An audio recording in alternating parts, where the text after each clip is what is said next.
দীর্ঘদিন অভিনয় থেকে দূরে থাকলেও হঠাৎই আলোচনায় এসেছেন জনপ্রিয় অভিনেত্রী উর্মিলা শ্রাবন্তী কর। তবে নতুন কোনো নাটক বা ওয়েব সিরিজে অভিনয়ের জন্য নয়, আয়নাঘরের মাস্টারমাইন্ড জিয়াউল আহসানের সঙ্গে থানা হাজতে দেখা করতে গিয়েই লাইমলাইটে আসেন এই অভিনেত্রী।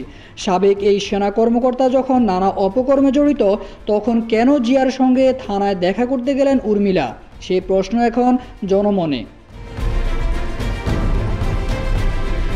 ছাত্র জনতা হত্যাকাণ্ডে জড়িত জিয়াউলের সঙ্গে দেখা করার পর উর্মিলাকে নিয়ে নতুন সব চাঞ্চল্যকর তথ্য উঠে আসে। এ যেন কেঁচো খুঁড়তে সাপ বেরোনোর মতো। সেখানে নায়িকা নিপুণের নামও নতুন করে বেরিয়ে এসেছে। জিয়া সিন্ডিকেটের অন্যতম সদস্য ছিলেন নিপুণ। শেখ সেলিম যেমন রাজনৈতিক হাতিয়ার ছিলেন, তেমনি প্রশাসনিক শক্তি হিসেবে ছিলেন জিয়া। জানা গেছে উর্মিলা জিয়াউলের সঙ্গে সখ্য গড়ে তুলে নানা অপকর্মে জড়িয়ে পড়েন।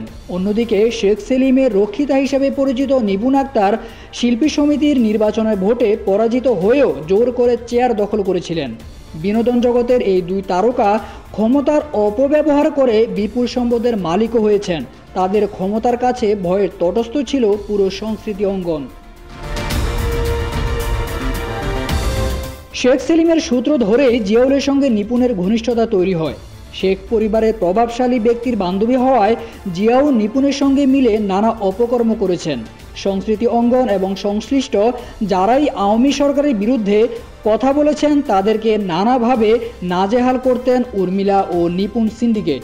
দমনপীড়ন ও মামলা নির্যাতনে এনটিএমসিকে সহযোগিতা করতেন তারা। শেখ সেলিমের গুলশান এলাকার ইস্পা ব্যবসা নিয়ন্ত্রণ করতেন নিপুণ। প্রধানমন্ত্রীর পরেই তার প্রভাব ছিল বলে মনে করা হতো। জনসম্মুখে নিপুণ শেখ সেলিমকে আঙ্কেল বলে ডাকলেও তাদের একান্ত ঘনিষ্ঠতা সম্পর্কে জানত অনেকেই। শেখ সেলিমের রক্ষিতার ঘটনা চলচ্চিত্র জগতে সবার কাছে ছিল ওপেন সিক্রেট।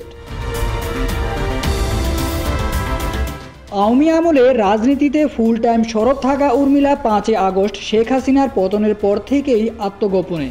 ছাত্র জনতার বিপক্ষে অবস্থান নিয়ে সক্রিয় ছিলেন আলো আসবেই আলোচিত গ্রুপে, যেখানে বন্দুকও ছেড়ে কথা বলেননি তিনি। এখন পর্যন্ত গ্রেপ্তার হননি উর্মিলা ও নিপুণ।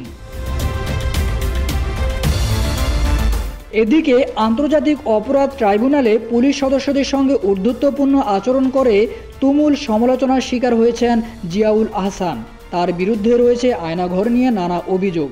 তার নেতৃত্বেই আয়নাঘরে বন্দীদের উপর চালানো হতো স্ট্রিম রোলার। জিয়াউল আহসানের এমন আচরণ নিয়ে সর্বত্র প্রশ্ন, একজন দায়িত্বশীল মানুষ হয়ে তিনি কিভাবে এই আচরণ করেন।